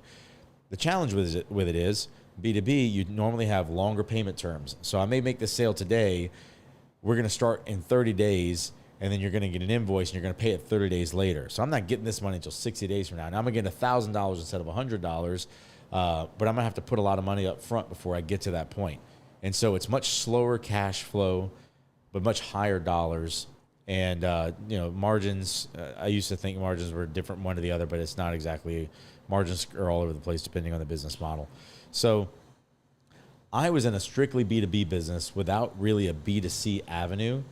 But what I saw were there were businesses out there that had a B2B component, which meant higher ticket items, even though it was a longer sales cycle, but they had a B2C component, which was lower ticket items, but direct cash flow. And that was what I liked about landscaping. And so what I saw was an opportunity to open up a B2C revenue stream for myself that would give me the day-to-day cash flow, immediate, more quick cash cycles to feed me until those B2B bills got paid. Because, it may be send an invoice net 30, but then they're late net 60, net 90 before they finally pay it. Now I'm doing late fees and chasing everybody to make, pay their bills, which is an annoying thing I still deal with in my business to this day. It's just a constant battle in the B2B space. Whereas when you're doing landscaping, I'm sending an invoice every single week and you're paying that bill every single week. And I want it, paid quickly or I'm not cutting your grass next week. And so that was what was appealing about it. So to bolt on a landscaping company gave me a leverage opportunity to do a little bit more than break even, to have trucks on the road with all the branding driving around. And then when it's going to this apartment complex to cut, I can go to this neighborhood right next door to the apartment complex and pick up a few more yards from it. So I'm opening up, basically a cash flow from the B2C until that B2B pays. And so both of those engines looked like they made sense. The B2B business with security, the B2B business with landscaping, and the B2C with landscaping. And then just growing that seemed like an engine. And truly, I think those are both really good symbiotic businesses. So what I would say to people is, where can you leverage your current position to expand your reach? And what is the advantages it really going to give you? Or you're going to, so for me, the advantage was opportunity for quicker cash flow.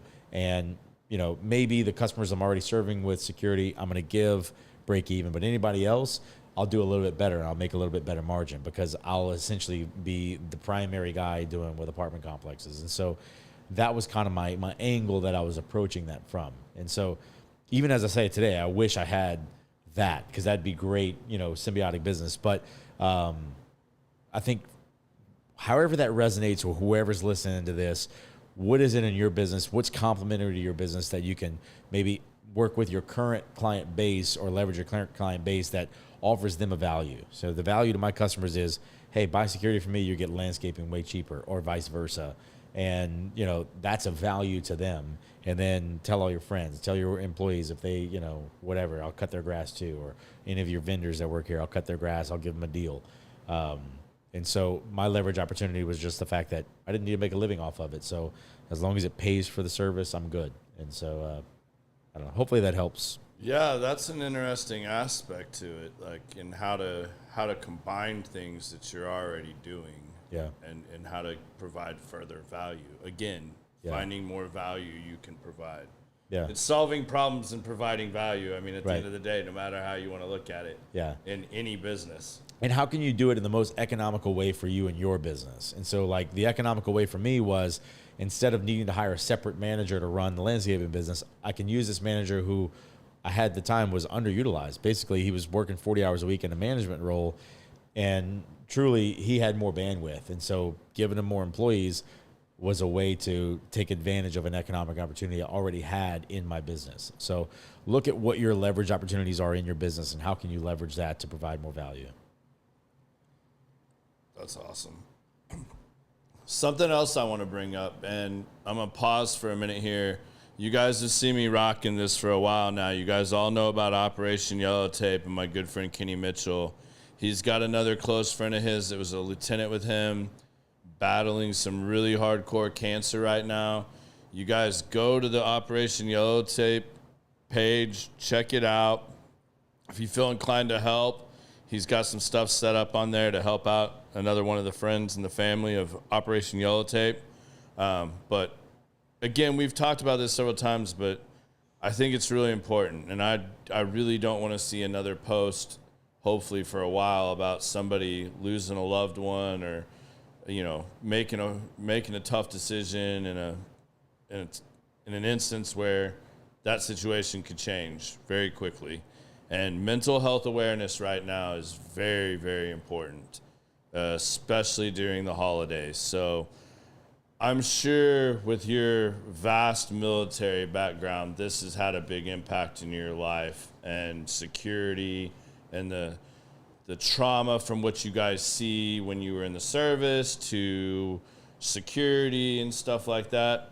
How do you deal with that, and how do you focus on mental health, and what kind of strategies have you employed to help yourself and others work through those kind of things? I'm a huge fan of just openness and vulnerability. I think that people are intimidated to open up and share what's really going on. And sometimes what that leads to is lack of really self-awareness. Like, they don't even really know what's going on, because if you're not talking to anybody else about it, you're maybe not even thinking about it for yourself. But I usually lead with vulnerability. I like to open up the vulnerability conversation by sharing something, maybe that most people wouldn't share. Like, hey, I struggle with this, or I'm having a hard time with that. I'll start there with people. And what I find is that people are very receptive to that, and it sets the stage for them to open back up. And so if someone would share something that they're struggling with, I'll share, hey, I went through something very similar. Here's where I was at. Here's what I did about it. And every now and then this still comes up. Like for me, I don't like being isolated for too long. I don't do well when I'm not in an accountability environment. I don't like the way I behave, the way I conduct myself. And so I keep myself accountable to other people, and I don't let myself stay isolated for too long. If I start to find myself isolated for too long, where I start to kind of like feel alone or lonely, my first response now, and I had to learn to do this, was a learned behavior, but just I'm going to get out of the house and go somewhere. I'm going to call someone, I'll just go hang out with somebody. I think most people that struggle, they get intimidated to make that first step, to make that reach out. Oh, I don't want to be a burden, on them or whatever. The hack that I found for not being a burden on one person is to have 15 people to be a burden on. And that sounds counterintuitive, but the fun in that is I'm not actually going to wear one person out by calling them every single time I'm having a problem. If I got 15 people that I'm going to talk to about it, I'll rotate through them. This time I'm having a hard time, I'll reach out to this person, or maybe 3 people because I don't like the way what this first person told me. But after 3 people tell me the same thing, like, okay, maybe they're all right, you know? And so, but I'm also not wearing any one person out because I've got multiple people that I can reach out to. And I want to be that for them too. And so the best way to find people to be that for you is to be that for them. So find someone that's having a hard time and just be a listening ear, be a supportive voice, and be willing to be vocal and point out to them what they're doing really well in their life, because not enough people hear where they're doing well in life. In your head, it's so easy to convince yourself of all the things you're doing wrong. I do it too. Like, believe it or not, I can tell myself all the areas that I see myself a failure. But sometimes it just takes one conversation with one person where they're genuinely telling me something about me that they find inspiring, motivating, or just empowering about something, or something that I've been able to tell them that helped them through a hard time, to remind me of, oh, I'm not, an idiot. I'm not useless. Like, I have value to people. And because if you get in that moment, it's easy to kind of stay on that cycle, but it takes a little bit of gumption to put yourself out there and reaching out. But I think the starting point is just be that safe place for someone, and you'd be surprised how many of them will be a safe place for you. And if you've been a safe place for 15 people, you've got 15 people that are willing to be a safe place for you. And don't be too proud to show weakness to them and say, hey, I'm having a real hard time right now, or I'm really lonely, right now. I told someone today, I'm weird. I'll just spout out. We're all weird. I just spout out my darkest thoughts where I am at any given time, just when they come up. In part because I've learned from experience that mold grows in darkness, but when you put light on it, it stops growing. And these other problems are very much the same way. If you leave them in darkness, they're going to continue to grow and fester and create bigger problems for you down the road. When you shine light on them, it magically cures. And so I literally said to someone today, I said, I was so lonely yesterday, and this is a true story. I was so lonely yesterday, I seriously contemplated texting my ex to tell her, hope you have a Merry Christmas, and that's stupid. I don't text your ex, people, but yeah. But I battle loneliness like anybody else, and that's what lonely looked like for me in that moment. But I think that when I share that with someone that may not know that side of me, it makes me more relatable to them, and it makes them feel like they can open up to me about whatever they deal with. Because hey, I'm human, I deal with human things too, and maybe I sometimes need to be reminded, don't text your ex, So. Anyway, that's how I address those things for myself. Well, and everybody thinks that everybody else, maybe they don't. I don't want to say it like too cliche there, but I mean, everybody has problems, and until you start talking about something, and then all of a sudden it's like, then the person opens up to you and tells you about what they're dealing with, and you're like, well, shit, my problem isn't near as bad, man. Like, I mean, yeah. Man, maybe I should be a little more grateful. Maybe I should show a little more gratitude. Yeah. And maybe that changes the outlook right there in itself. I mean, I know I've had to do that at times. I mean, I can remember a time not too long ago where I was just sitting on the patio in my backyard having a moment, just enjoying a cigar, wasn't talking, wasn't watching anything, wasn't playing with my phone, anything. And my wife was like, "Are you all right?" Just came up and she's like, you've been really quiet. You're acting really weird. I was like, I realized today I hadn't taken any time to be grateful for some of the things in my life. Like, here I am bitching and moaning about how tough this or that is, or, worried about this and worried about that. And really, is it that bad? I needed that reality check for myself. And yeah. I mean, it wasn't long, but I really needed to just sit in my space, yeah, and kind of just absorb that and be like, man, it really isn't that bad. Yeah, this sucks right now, but it's not that bad. The best way I heard it put, and I wish I could say I came up with this, but I didn't. Your thoughts are not you. And I think that a lot of people fail to recognize that, especially when you're taken over by your thoughts. And if you can find a way to bring yourself outside of that moment when those kind of thoughts are going and just observe the thoughts and be like, that's an interesting idea that you just brought up, brain, to say that I'm useless or whatever, or I'm a failure. Where's that coming from? Why are you saying that? Like, instead of embodying the thought, just observing the thought and maybe exploring it a little deeper and saying, where's this coming from? You know, who told you that you're useless? You know, because I haven't heard anybody say that in a long time. This is coming from somewhere, you know, and because it's definitely not true. And so if you can externalize yourself from your thoughts, it's a hard thing, but this is where I don't do a lot of meditation, but meditation does good for this. But just kind of removing yourself from your thoughts and just really internalizing the fact that your thoughts aren't really you. They're a product of all kinds of different inputs. Sometimes it's a product of what you ate or how little you slept even, you know. It's just simply, This is a thought. I am not necessarily what my thoughts say about me. Just like your internet browser history isn't, you know, really you.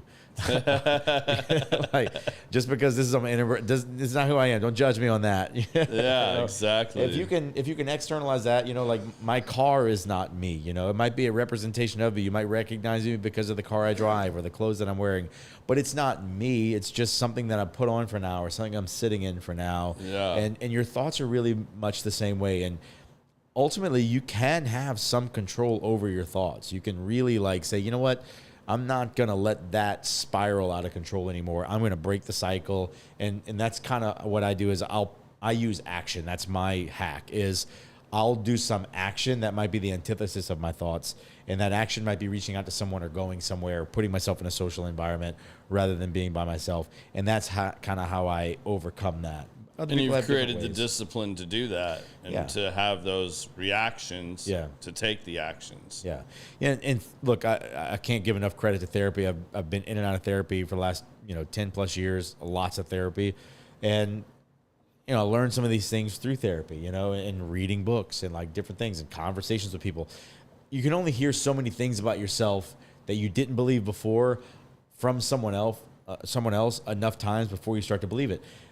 I didn't think much of myself. Just a few short years ago, I thought very poorly of myself. But after hearing good things about myself from enough different people that didn't know each other, that just on their own volition shared something about me that they thought was great about me, I eventually started to believe it. Instead of letting myself not believe it, calling it humility.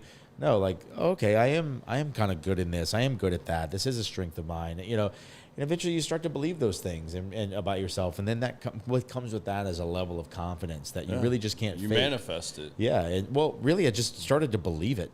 Like there was things that were already good about me. I just refused to see it or acknowledge it. I'd brush it off if someone would say it.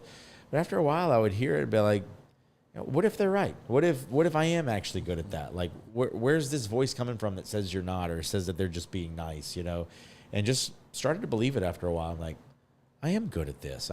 This is a strength, And it's funny, too, because you got to sit and take everything in and not be real quick to judge in a lot of these instances. Because, like, I will be 100% honest. When we first started talking and I heard you tell the other person that was in the conversation with us, I'm a business coach. Yeah. I was like, oh, fuck me. Yeah. Another business coach I know. here. We're a dime a dozen. Of course, I am now got myself in a conversation with another guy that's selling a business coach thing here. I get it. And I was like, oh, shit. So now guards went up real quick. And I'm like, all right. So, but we continued to have a conversation. And like, again, it was one of those like, not one time did you try to pitch me on what you were doing, what you're coaching. You were asking me a lot of really good questions, and I was like, man, I got to get this guy on the podcast. Like, and we exchanged information and stuff, and like went and checked out your website and everything and just started kind of looking into things. Hell, and we didn't even become friends on social media until literally like the day after I asked you to be on the show. But it's a lot of those too. Like sometimes like don't be so quick to put your guard up too, like give it a chance to be a little more open and to hear them. Yeah. And like really kind of figure out like, okay, so what if you were just another business coach? All right, maybe you're the one that's like I need to be talking to. I don't know that. But if I start asking you questions and really kind of get to know who Jason is and figure that out, you'll be surprised what you end up learning. Yeah. No, you're 100% right. And look, I've seen that too. There's, I was surprised how many business coaches they had out here. I was like, oh wow, there's a lot of them, and there was some intimidation factor with that. Like, man, how do I stand out with all these? But again, taking advantage of my virtually unlimited runway because I've got a business that pays the bills. I was like, you know what? I don't have to sell anything to anyone. I actually don't need to make money. And like to date, I've been in Dallas. It's December 2024. I've been in Dallas since June of 23. I haven't made $1 in Dallas yet. And I'm totally fine with that. In fact, that's kind of become the thing. I've told people like, hey, I haven't made $1 yet here. I'll make, there's plenty of money to be made once I actually help people. I'll help people and I'll make money from that. Yeah. But what I like is, I'll tell people, I'm like, hey, I'm the only guy in Dallas not trying to sell you anything right now. Like, so we should just have coffee because I have nothing to sell you. I just want to get to know people. Because I also recognize, and I talked to another guy who's really, really successful.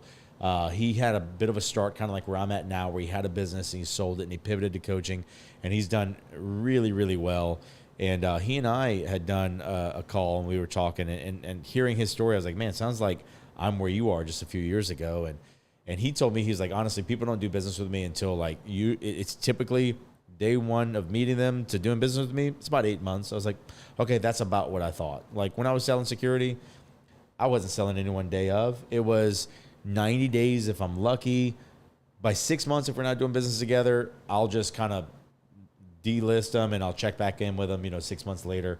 Maybe a manager needs to change or something else needs to change. We're usually doing business within 90 days to 6 months in the security space. I'm like, how much more if I need to know everything about your business and your books and where the warts are and where the bodies are buried? Like, no one just entrusts that to a stranger. So I need to be not a stranger. What better way to be not a stranger than go be friendly, go meet people, go make friends. You don't know anybody anyway.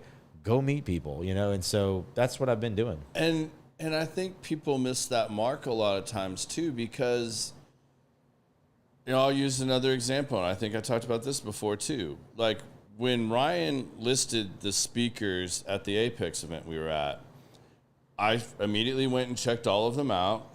I immediately followed a few of them that I found interesting and started watching them. Well, one of the first ones I clicked on was Derek Rowe. Yeah.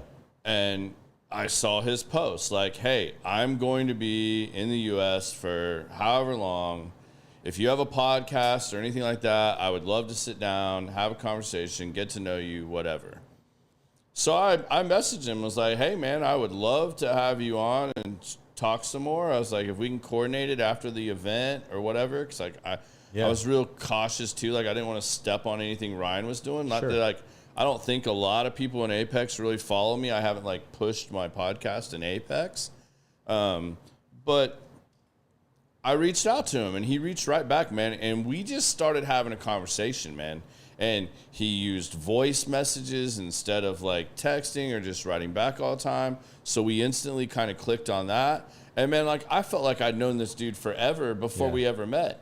And when he was coming in, I was telling him hey, if you need a gym to work out at, I mean, I have guest passes. No one that ever comes visits hey, I want to go to the gym with you. Right. That never happened. So I was like, dude, I have guest passes, whatever. I work out at Lifetime. It's a badass gym. I know you don't know what that is, but I promise you'll like it. There's everything you could need there. So let me know if you need a pass. And lo and behold, the day before, and we never met in person. The day before we were going to do the podcast, I walk into the gym and it just happened to be a day where I went late. My day was bad or my night was bad, didn't sleep well, whatever. And I went in late and I'm looking across the gym and I see this dude just getting after it. And I'm like, that's Derek. I'm almost 100% sure. And I went up and started talking to him. He was like, yeah, man. He's like, you said it was cool. And hell, they didn't even ask me for your pass. They just let me in and said, have fun, enjoy it, check out the place, see if you like it. And, and then we just immediately bonded from there and kept talking. And and I even told Derek this when we were hanging out after the fact was man, what's really cool is you agreed to do this, not even knowing me at all. You had never seen one of my podcasts. You had no idea what you were getting yourself into. You came here and were truly you. You cared more about building a friendship and networking and just being a normal human being and truly trying to get to know me. And we just became friends. I was like, and it's That's really awesome. cool that like your whole thing is being a business coach and like helping people. You've not once told me about your program outside of the podcast, what we talked about on there.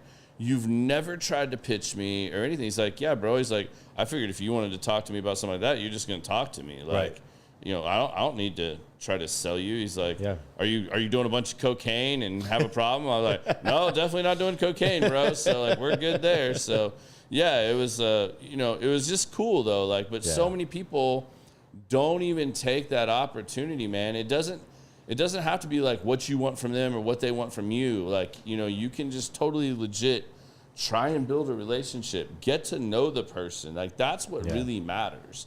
That the rest, the business, the sales, that all comes because eventually they're going to ask you, like, so, like, what do you do?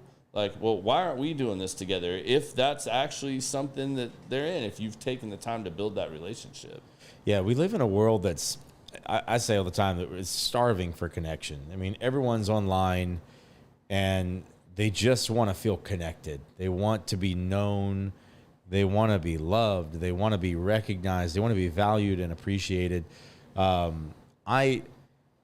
entire time I spent in Afghanistan, I was glued to social media if I wasn't working, because it was my only like lifeline to like normal life, you know? And I had to kick some of those habits when I moved back home, or I came back home from that. But it was, I know firsthand what that's like. And I feel like I was doing that 2010 to 2012. So that was kind of like before its time.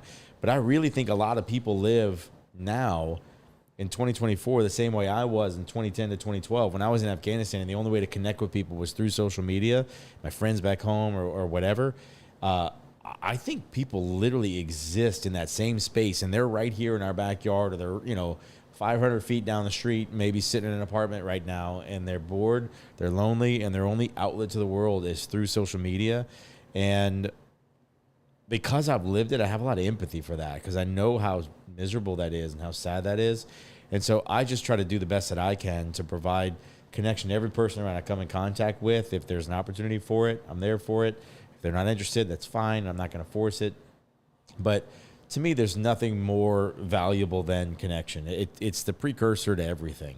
In romantic relationships, in business, in friendship, and just everything in between. I just feel like it's so valuable. I agree. And, you know, that's a hard transition, too. And, I mean, I get caught up in that at times, too, because, like, it's impossible to do any of my jobs without having a social media presence. Right. As much as I would like to get rid of, like, most social media, I mean, it's the only way I can grow the businesses. Yeah. To a certain extent.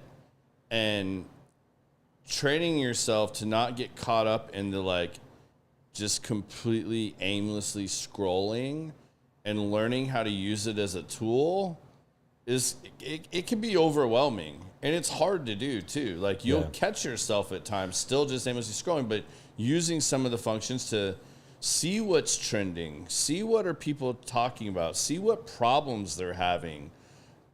That is way more impactful and helps you guide you in certain directions in all aspects. And here's the annoying part. Until you get to a point, and I'm not there where I have a lot of followers or anything, but until you get to a point where you have like millions of followers or thousands or tens of thousands or whatever the threshold is, I don't know. Until you get to a certain point, the algorithms don't normally favor you, right? Not at all. But I saw somebody posted this one time, and I tried it, and it actually worked, but I don't have the time to do this. If you post a video on TikTok, like I do, like on my business page, I'll post a video. And then right after posting it, scroll, watch videos, like, and comment, and do that. While I'm doing that, I'm getting more views on my video. The moment I stop, my video stops showing up in people's feeds. Because everyone whose video I liked or commented. Is that just on TikTok? I don't know if it's just, I'm assuming they all must. I don't do TikTok, so I'm asking. I'm assuming Instagram might work the same way, but I don't know. But I noticed that TikTok, my views are climbing, and as soon as I disengage, the views stop. I'm like, But they're rewarding that time on thing. I'm like, if I had enough money to pay someone to sit there and do that for me, I would, and you'd get a lot more views. But like until then, I'm just gonna deal with the views that I get and just hope to strike, lightning or something, however that works at some point. But I have seen that to be the case. I'm like, man, I don't want to sit here and play these algorithm games on all these different social media platforms. You can't get caught in that. Yeah. I gave up a while ago on that to a certain degree. Like, if this happens, it's going to happen organically and not from a lack of trying, Sure. of like, we've made tweaks and we're doing certain things, but you get bombarded with all these people from all over the world. Yeah. I'm an SEO expert. You're not doing your hashtags right. You're not doing this right. You're not doing that right. Yeah. Pay me $300 a month and I'll get you 10,000 followers a month, all this and that. I mean, so much of that is just complete bullshit. And, Ryan made a good post last week, or maybe it was earlier this week, talking about, man, like, the blue check mark and having 1 million followers isn't what it used to be. It's true. The game's changing. Like, you're better off with 5,000 people that really legitimately follow you and are interested in knowing that those are your people and then working within that group. Yeah. Because reality is now you can link and advertise and do the different things with like a Tony Robbins, I think was the example he gave. Tony Robbins has 10 million followers or whatever. But you can advertise to like that group. If there's something in that group of Tony Robbins' people that is going to be a hit, you can link up with that and then go advertise to it. So you having the 10 million followers isn't necessarily like the end all be all. Right. Like now it's turning into like, what's your reach? Yeah. How much reach are you getting on everything? And like, I'm sure there's some people that have that figured out how to maximize that, whether that's clicking on the other things that are like that when you post your stuff or whatever, who knows?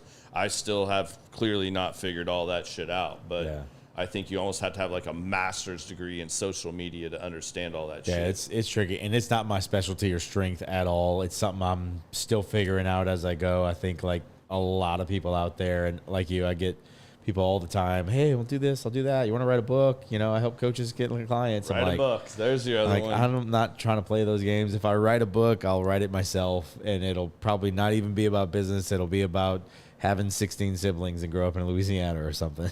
Yeah, exactly. Yeah, it's just that stuff is so crazy, man. Like, and people get so caught up in that. Like, instead of just doing it, if you like doing it and enjoy doing it, but also be authentic and be real, put yourself out there. Because what's funny is, and I've started to notice with these shorter clips and stuff, I had my like protege, like my younger estimator on like 2 weeks ago. And it's when we first switched over to this new program and started putting some of the clips out. You know what the most viewed clip is so far out of the little mini clips? The one where we were talking about new tattoos and getting laser tattoo removal. Interesting. It was like a minute and, 64 seconds or something like that. That has the most views so far. Oh, that's awesome. You pick something random like that out of all the great insight we give in different segments, and that's one that it picked because it was trending topics or whatever, and that's the one that gets the most views. It's absolutely insane. It's funny. Comedy kind of works that way too. The jokes that you think are kind of the dumbest, sometimes the ones that get the best traction. Like, come on, y'all, that was my dumbest yet. Yeah, but you're laughing, so I did my job. Right. Here we go. The ones that I think are going, this is going to be so good, and I tell it, it just bombs. I'm like, well, I liked it. Yeah. Sorry, you have no sense of humor. So when you look back at your career so far to date, what do you think's been one of the moments where you looked back and thought, man, I never expected to end up here or expected this to happen? Really, moving to Dallas. The move to Dallas was such a pivotal moment in my life. I grew up in Louisiana. I left for the military for a little while and went to Bible school for a couple years in Texas, moved back home, and then evacuated for Katrina and pretty much stayed in Arkansas, switching the Air Force. I was there for a few years, bought a house, thought I was going to stay in Arkansas, and I thought I was going to work in federal government for a career. And then when I took the job in Afghanistan, my brother passed away. His widow decided to raise his children in our hometown. That was something that was important to him, and that was what he wanted to do when he got out of the military. And so my wife at the time said, well, he always, wanted to your kids to grow up with his kids. Why don't we move back there? You got this job in Afghanistan. You can do it from anywhere.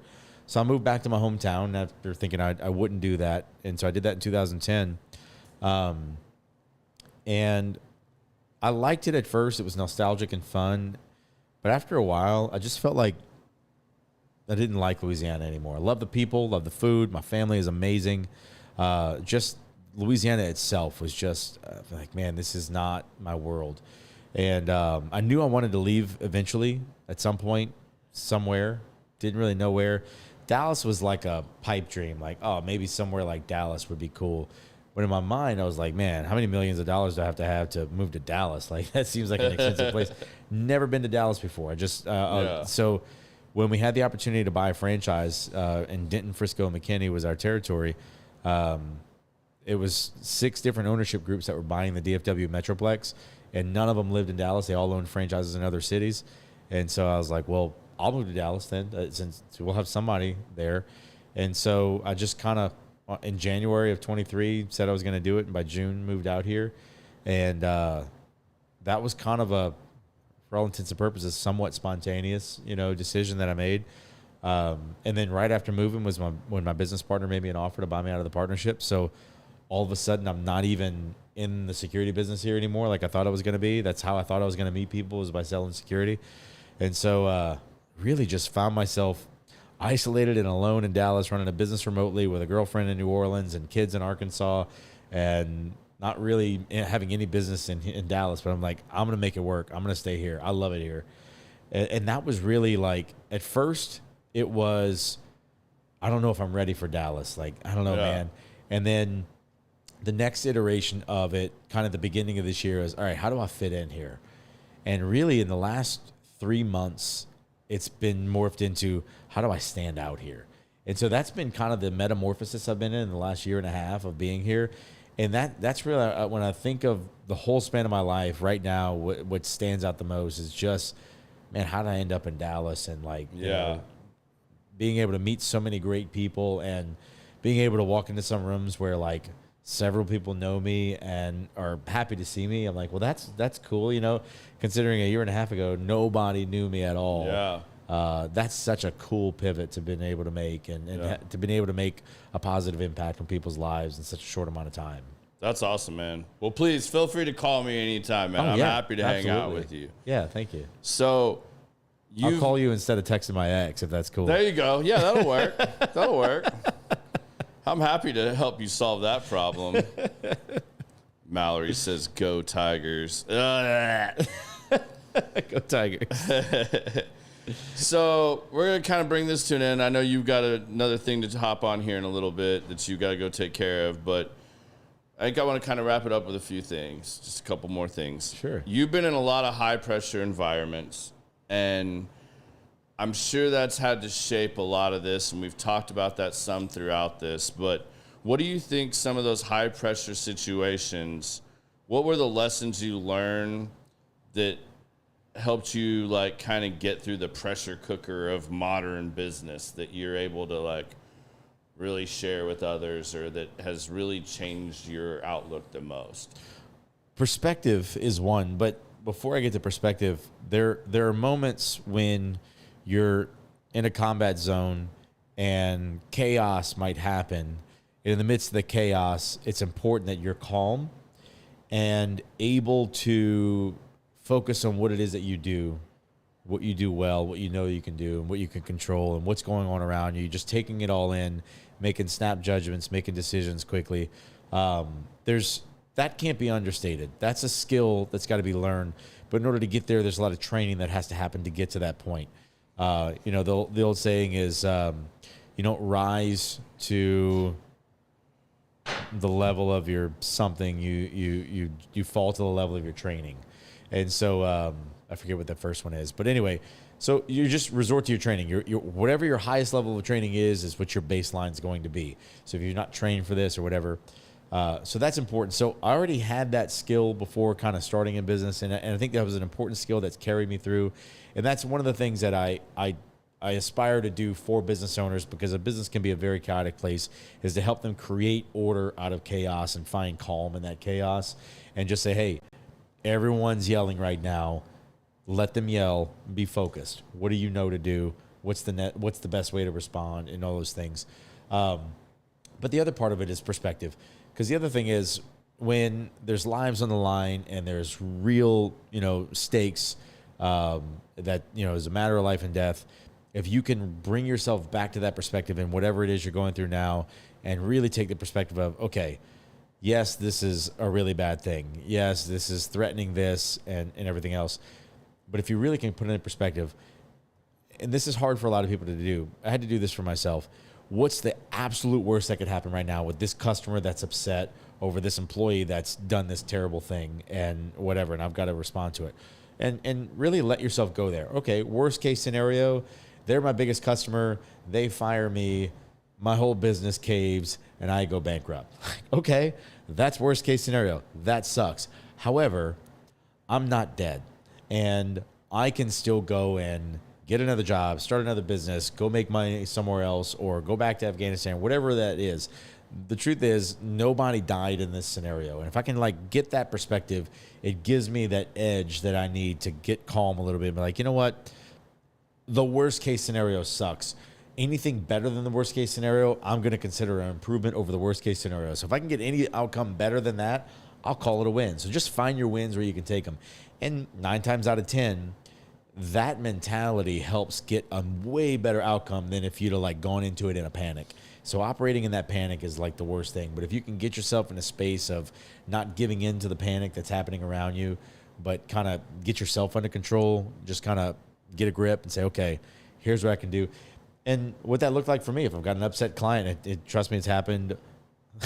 I don't know how many times. I mean, everybody, you're going to have upset clients sometimes. Absolutely. And what I do is I just own it and say, all right, I'd be upset too if I was in your situation.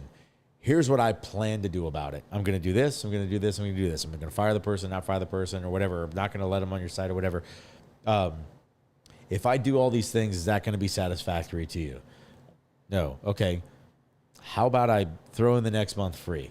I'll just go ahead and eat your next month bill. Is that going to be, whatever it is, I'm going to go in my offer. Here's what I'm prepared to do. If I do all this, is that going to be satisfactory to you? Yeah, but I don't want this to happen again. Okay, so this is what I'm doing about this, but here's what I'm doing to not let it happen again. Here's how I'm planning to address that. I'll follow back up with you in 2 weeks and give you the results of that.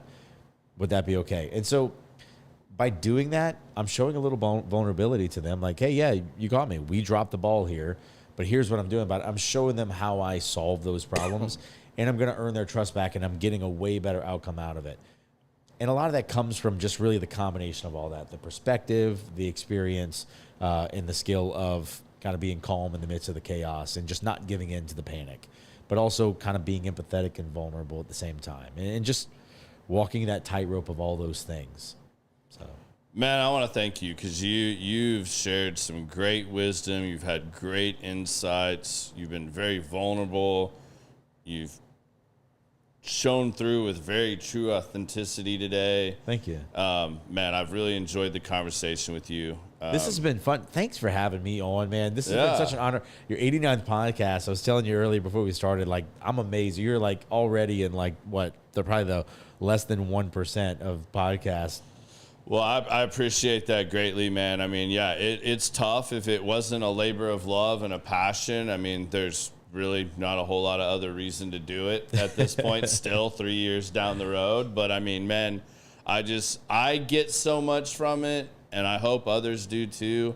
Hopefully eventually others will find it more and more and see the value in it. But I mean, I learn stuff and make other great connections and friendships. I mean, every time I do this. So I wouldn't trade it at all. I think it's amazing.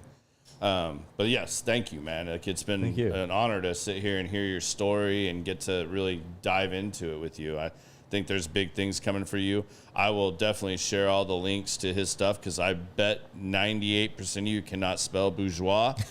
And his website is www.bourgeois-strategy.com. But good luck. I'll put it in the notes for you guys. Well, we end every show, man, and I don't want to run you over too much here, even though we got a little late start. But we end everything with the same 2 questions typically. So I'm going to give you the tougher one first. Okay. So if you got to leave your children with one piece of advice, what would that piece of advice be?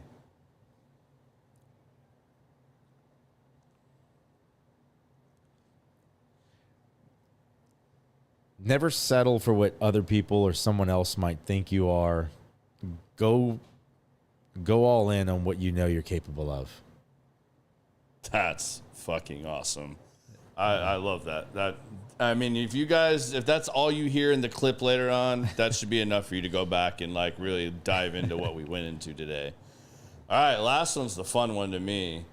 So it's Common Sense, the podcast. We like to call this segment my 2 cents. Okay. So if there's something I didn't dive into enough with you that you really wanted to go a little further on, or maybe there's something I didn't ask you or something you want to put out there that you feel inspired to say, or it really could be whatever. It's your 2 cents. So, oh man. So blank slate. Let's see. I think I mentioned, we're at my roots a little bit. I think my roots are a little interesting. They kind of offer a little kind of color to who I am. And the one aspect of having a lot of siblings is a piece of it. But I think the other part of it is my great-grandfather started a business in 1891, and it's called Bourgeois Meat Market. I have no affiliation with him or anything. I'm just a big fan of the company, and I give beef jerky out to people from the meat market when I meet with them. But I learned a lot of lessons from that, just growing up in the family. One is that reputation is so important. When I started my business, I would go around, and Bourgeois is we're a very prolific family, and it's like Smith in my hometown. We're tons of bourgeois. But when I would meet with people, I would say, I'm a bourgeois, but I'm a bourgeois with the meat market family. And immediately I hear, oh, I know your uncle, or I know your dad, or whoever, or which one are you? You number 1, 2, or 3, or, so they would know that. And so I got to see firsthand the value of a great reputation that was generations in the making. And I am a very fortunate product of a family with a great reputation who really just salt of the earth. They uphold Cajun roots, and they're an old school Cajun meat market. They're a butcher shop. They happen to make the best beef jerky in the world, and that's very portable, so I can just give that out to people when I meet with them. I'm so excited to try this. But that's just jerky. It's just a big part of who I am, and I really carry that to my core. That reputation of me and who I am and what people's experiences of me is very important to me. And I didn't come up with that on my own. It's I think a product of growing up in a family like that. So that's awesome, man. Well, I hope I can make it down there to that meat market sometime, because I'm sure that's probably got the best boudin I've ever had in my life. Yeah. Or something along those lines. So I hope to get to go check it out sometime, man. But yeah, again, man, dude, thank you for coming on the show, man. Greatly enjoyed it with you.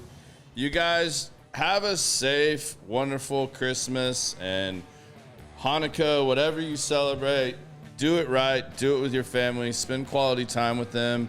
Hope you guys have a great New Year's as well. Don't put off the things you've been putting off any longer. Just get after them. Make that phone call. Reach out to that friend, that person that may be going through some shit. Let them hear your voice. Let them talk to you. Reach out. Be there for them. Anyways, we will see you guys after the first of the year. Biz and I will be back for our yearly wrap. And then we've already got a big lineup lining up for you guys after the first of the year. I'm almost booked into mid-February now, so I'm excited. You guys got a lot of cool guests coming on. And I don't know if it'll be end of January or February yet, but the music podcast will be coming out and rocking, and we will be announcing all of that right after the first of the year. So you guys stay tuned for that. I know all the music network we have on here, you guys are gonna love this. It's been a long time in the making, and I'm super excited to bring you guys this product. So you guys be safe out there. Peace.